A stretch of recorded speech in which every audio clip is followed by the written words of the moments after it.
To wherever I turn my head, my heart always is turned towards the east. Well, I'm allowed to say that because I technically, biologically come from the east as well. Yes, sometimes I miss the taste of kluski śląskie, and I need to actually ask my parents for the recipe because otherwise it's going to get forgotten. Hello and welcome. My name is William, researcher in sociology at the University of Warwick in the UK, and this is a video series about my latest book, Muslims in the Neoliberal Empire. So today we'll talk about people who abandon their sense of belonging to a certain culture or to a certain tradition, to a certain faith. So let me tell you a story. Me and my wife, we went to Suriname where we have some friends and we were doing some field work, and my wife was just amazed how did people retain their ancestral language 8 generations down the line. So context, Suriname is a country of indenture where back in the colonial times after the abolition of slavery, the Dutch, it was a Dutch colony, made come from Bihar in India, lots of people, and also from Java in Indonesia, lots of people to work on the plantations. So since they have settled and people from Bihar have retained their language and speak now something called Hindustani. And then, my wife was thinking, like, why is it that in the UK, 2 generations down the line, people don't know how to speak Urdu, Punjabi, Gujrati anymore? So that's interesting, why in this indentured country, people have retained their cultural heritage, language, and so on.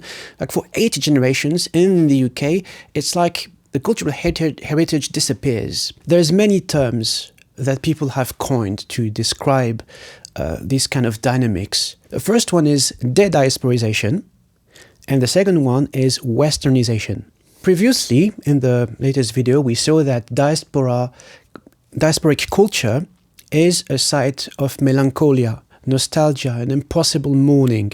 According to that definition, dediasporisation happens when people lose this sense of nostalgia, this mourning, this longing to a certain culture. Or for some other researchers, when people no longer see their parents' or ancestors' country as their homeland. So some people argue that this kind of loss happens because of the distance, the geographic distance between diasporas and their ancestral country. Not always. Remember when I was talking about me and my wife visiting Suriname, one of the indentured countries? While in the UK, a country which is closer to the subcontinent than Suriname, people lose the ability of speaking Urdu, Punjabi, Gujrati, Bangla 2 generations down the line. So if it's not distance, what is it?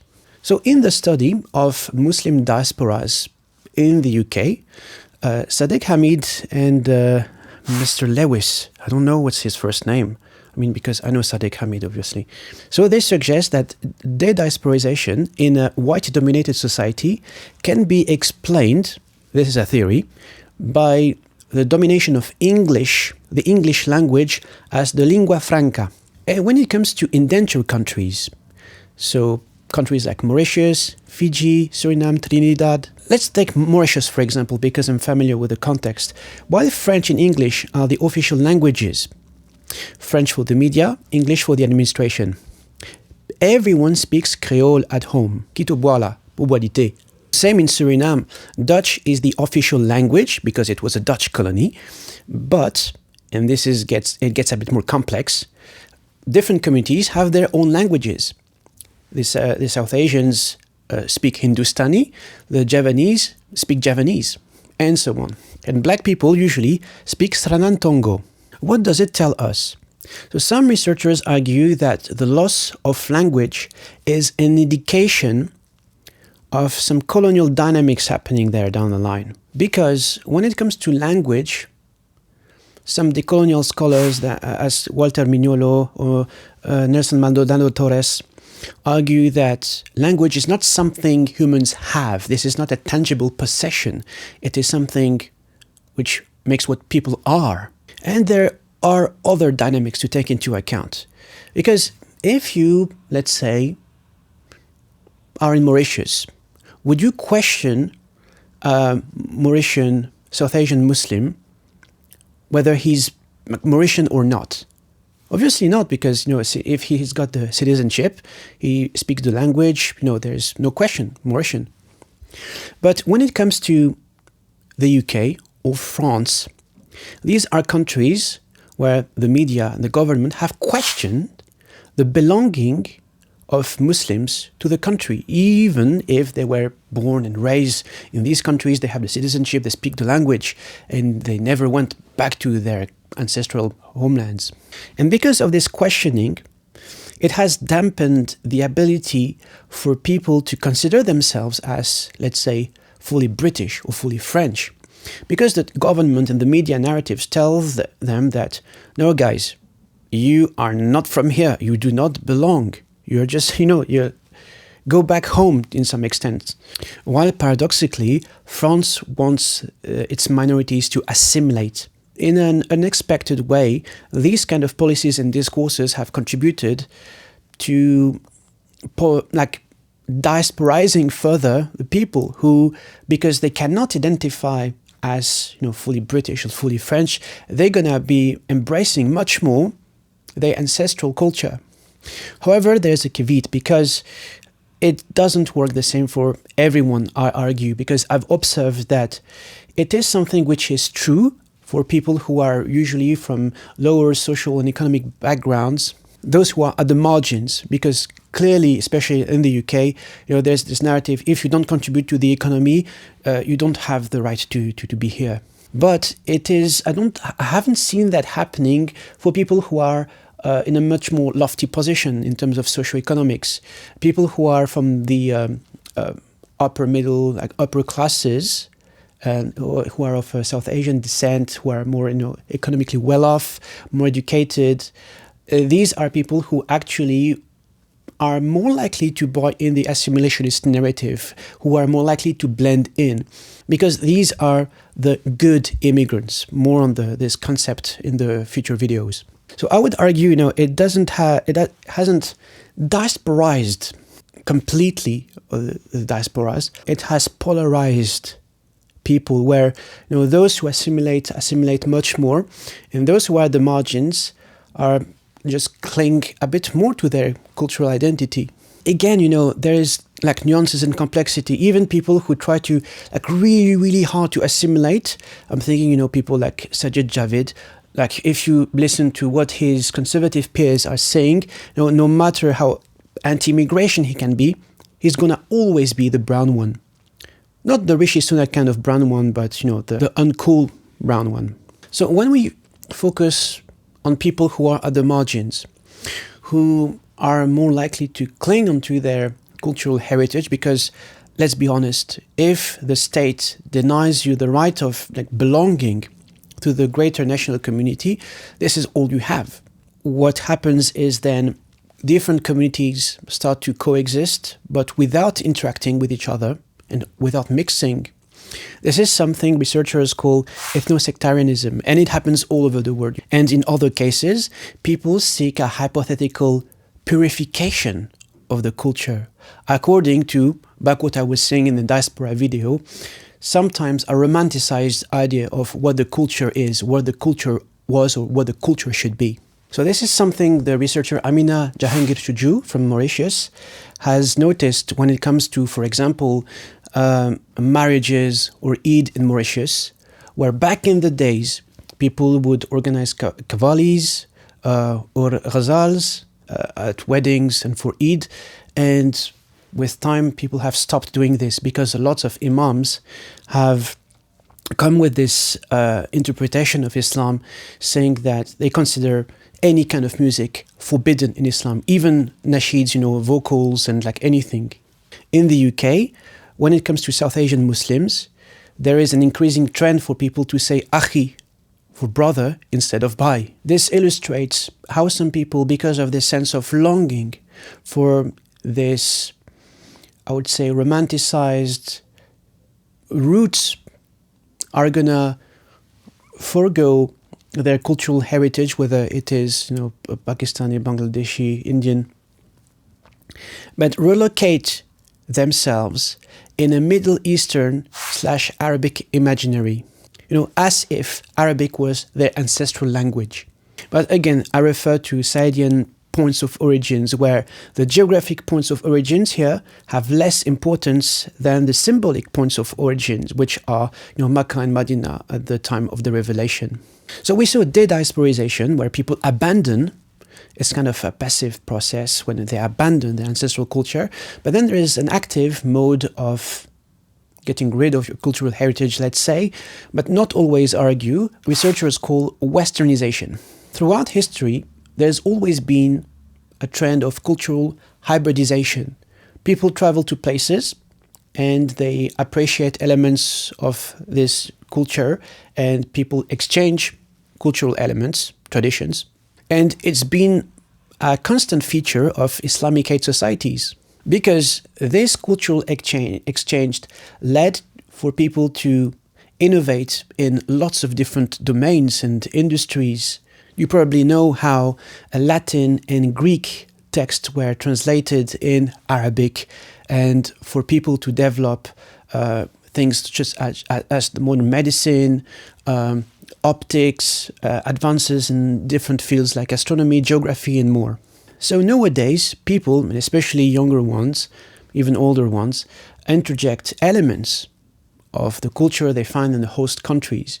Gjisbert argued this is a form of Westernization, where people adopt cultural codes from Europe and North America out of appreciation, but without any agenda. But some of my respondents would call people who are overly Westernized burger bache, like burger kids. What the elders fear, and I refer to an article by John Esposito, is something called Westoxification, where you are not only appreciative of Western culture, I mean Euro-American culture, but people are becoming obsessed with it, like infatuated, to the point of cutting ties with their heritage.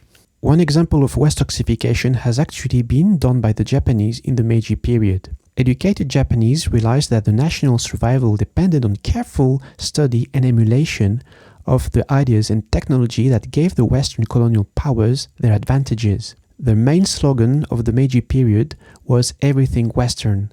From natural science to literary realism, history tells that while Japanese intellectuals held meetings to reverse the trend, it was too late. Japan, victim of a cultural indigestion, became and remained the hyper-modern nation we know, with asepticized traditions and spirituality.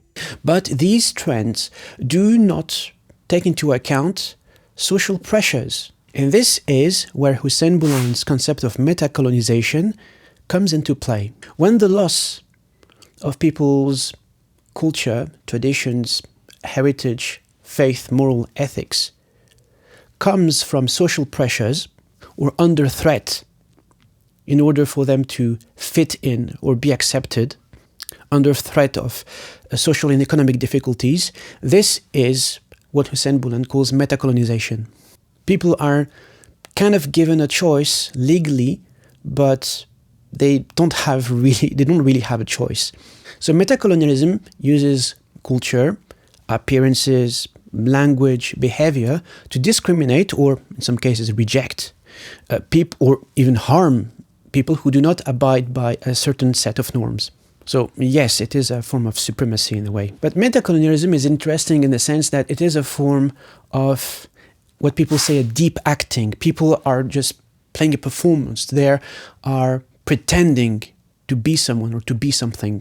You don't embrace the culture because you want to, but because you are not really given a choice. Fine, you can speak however you want, dress however you want, but then you may not be given such and such job opportunity. You'll be judged and you'll be denied some rights for that. So to conform, people have to play the game, change the way they speak, the way they behave, the way they dress, the way they think. And just like actors in Hollywood, some people are overacting. And this is where the term coconut enters into play. Coconut is used by ethnically minoritized people to describe the performance of whiteness. And again, you probably know it by now, but I have to remind you, it's not about the skin color. Here we talk about whiteness in a sociological term, a structure, a system. Some people use terms like dériants, deniers, when they come from humble backgrounds, and once they make it, they turn their backs on the community they come from, on their culture, their faith. Or sometimes, sepoy, again, this is very specific to South Asia. It refers to soldiers, Indian soldiers, serving the British Raj. But coconut, again, has many different layers. Back in the days, it was used against brown people who would be seen as too different from normative South Asianness. For example, LGBT Muslims.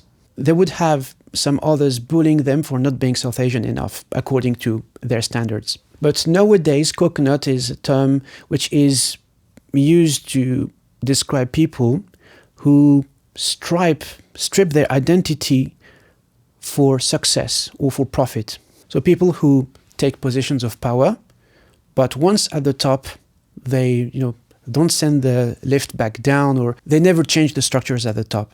They're never gonna open up these spaces for people at the bottom. One respondent told me it's like, the equivalent of the Uncle Toms. So to talk about these different dynamics, I like to use the metaphor of the hair straighteners. Lots of South Asians do not have naturally straight hair, and in professional spaces, again, professionalism, a term which is heavily loaded. So hair straighteners symbolize this tool for conforming to the dominant norms. Where does the use of hair straightener sit in all these categories? It depends on the intentions of the people using them. So if people are using hair straighteners out of appreciation, that's the equivalent of Westernisation. Well, they like straight hair out of taste, so yeah, Westernisation. If they become obsessed with having straight hair, that's Westoxification.